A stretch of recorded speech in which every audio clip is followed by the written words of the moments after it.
Comment ça va YouTube? Aujourd'hui, petite vidéo sur les nouveautés manga, les sorties manga du mois de septembre. La vidéo va être découpée entre guillemets en deux parties. La première partie avec les nouveautés manga que j'attends, et la deuxième partie avec les sorties manga, les œuvres qui ont déjà été commencées. Ne perdons pas de temps. C'est parti. Candy Fleury, une nouveauté de chez Soleil Manga. Ce sera une œuvre qui se terminera en 3 tomes et le côté cool et pratique c'est qu'il compte sortir un coffret ce mois-ci avec les 3 tomes directs. Comme ça t'as ton début, t'as ta fin, let's go. Niveau résumé, honnêtement ça a l'air plutôt cool. L'histoire va se situer au Japon et les habitants vont avoir des super pouvoirs grâce à des bonbons. On apprend que l'un des habitants va avoir le pouvoir de la sucette. Oui bon bah ça j'y peux rien les gars. Cette personne va détruire entièrement Tokyo. 5 ans après cet événement, une lycéenne doit cacher cette capacité à la police de la sucrerie. Une histoire qui va se mélanger entre humour et action. Très honnêtement il y a un côté un petit peu what the fuck, on va pas se mentir, mais je pense que ça peut être cool. Tu sais ce genre de manga que tu lis quand tu poses ton cerveau, tu vois. En deuxième sortie, il y a Innocence. Innocence va être un one shot. Et je trouve que le résumé est plutôt alléchant et curieux. Je vous lis ça. Deux jeunes adolescents partent à la recherche d'un magazine porno. Chacun a ses raisons, mais leur but est commun. Répondre à la question éternelle, c'est quoi l'amour? Et j'avoue que ça a attiré ma curiosité. Je pense qu'on va clairement être sur un côté mignon vu qu'on parle d'enfants. De toute façon, je vous donnerai toutes les informations sur le bilan lecture du mois de septembre. Oui, parce que je reprends les bilans lecture. Il était temps. On passe sur une autre nouveauté qui va être aussi assez courte puisque ça sera terminé en 2 tomes. Arasaki, un manga qui sera de type horreur et honnêtement j'ai bien hâte de voir ça. Une fille qui va vouloir se reposer et pour ça elle va aller à la campagne, sauf que finalement, de ce qu'on y comprend, elle va plutôt trouver l'enfer. Je me suis pas trop spoil, j'ai pas trop regardé, c'est pour ça que je vous donne pas beaucoup d'informations, mais apparemment son petit voyage va partir en couille. Et c'est à peu près toutes les nouveautés que j'attends sur le mois de septembre. N'hésite pas à me dire toi en commentaire ce que tu attends le plus sur ce mois de septembre, et on s'abonne. On rejoint l'Ingaki Industrie, allez hop hop hop là, paf, tu cliques, tu t'abonnes mon pote.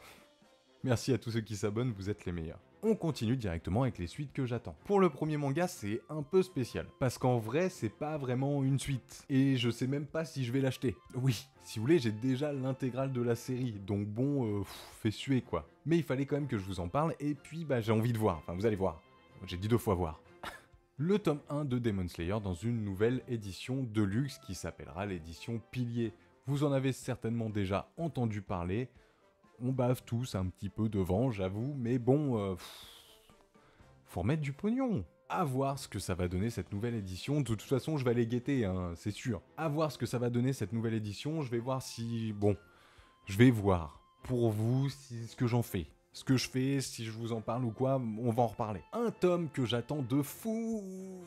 malade. Le tome 10 de Sexy Cosplay Doll. J'ai l'impression que ça fait des années qu'il n'y a pas eu un nouveau tome sur Sexy Cosplay Doll, vraiment, une éternité. En même temps, j'ai peut-être pas tort. Bon, moi, je vous avoue que j'ai un peu de chance puisque j'ai lu le tome 8 et le tome 9 assez récemment, genre il y a une semaine. Donc bon, l'attente, c'était ok. Le tome 3 de All Island. Bon, j'avoue, j'ai pas du tout commencé cette œuvre.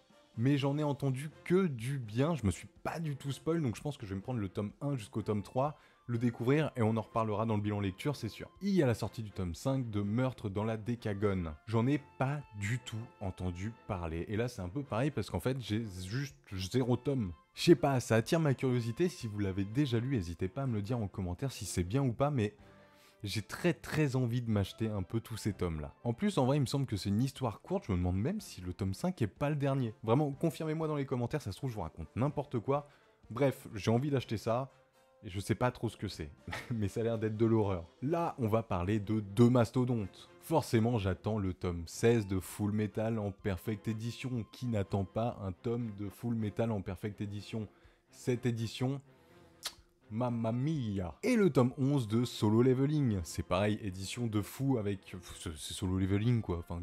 Qu'est-ce que vous voulez que je dise de plus? On aura aussi le droit au tome 12 de Horimiya. Bon là je vous avoue que je suis vachement à la bourre, je crois que je suis au tome 9, et j'ai même pas lu jusqu'au tome 9, je crois que je me suis arrêté au tome 7.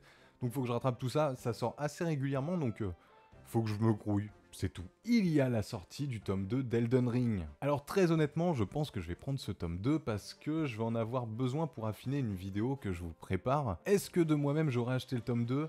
Je pense pas. Après ce tome 2 va juste peut-être me faire changer d'avis, mais bon, je vous donne pas trop d'infos parce qu'on en parlera en vidéo. Il n'en reste plus que 3 et il y a le tome 8 de Kowloon. Alors c'est pareil, je suis vachement à la bourre puisque je me suis arrêté au tome 5, donc j'ai bien tout lu, mais j'en ai pas racheté depuis. Ce n'est pas vraiment l'une de mes priorités, mais je vous en parle parce que c'est une romance atypique qui fonctionne bien, donc vous, ça peut vous plaire, même si ça me plaît, hein, mais j'ai d'autres priorités. Il y a le tome 8 de Arrête de me chauffer Nagatoro. Alors un manga qui monte en force, hein, avec son animé et Nagatoro tout simplement.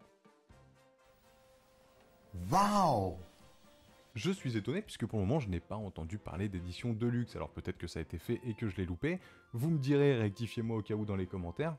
Mais bon, arrête de me chauffer Nagatoro, ça fait longtemps qu'on n'a pas eu de tome sans Deluxe édition, hein. À mon avis, je l'ai juste loupé. Pour finir, j'attends le tome 4 de New Normal. Alors c'est pareil, je commence à être un peu à la bourre puisque j'ai lu du tome 1 au tome 2, j'ai pas encore lu le tome 3, mais j'avais vraiment kiffé cette histoire, hein, une romance un peu atypique encore. Voilà les gars, c'est la fin de la vidéo des sorties manga, j'espère qu'elle vous aura plu, j'espère que vous avez eu les informations que vous voulez, n'hésitez pas à me dire dans les commentaires ce que vous attendez le plus les gars. Nous on se retrouve dans une prochaine vidéo, c'était Gaki-san, salut les gars.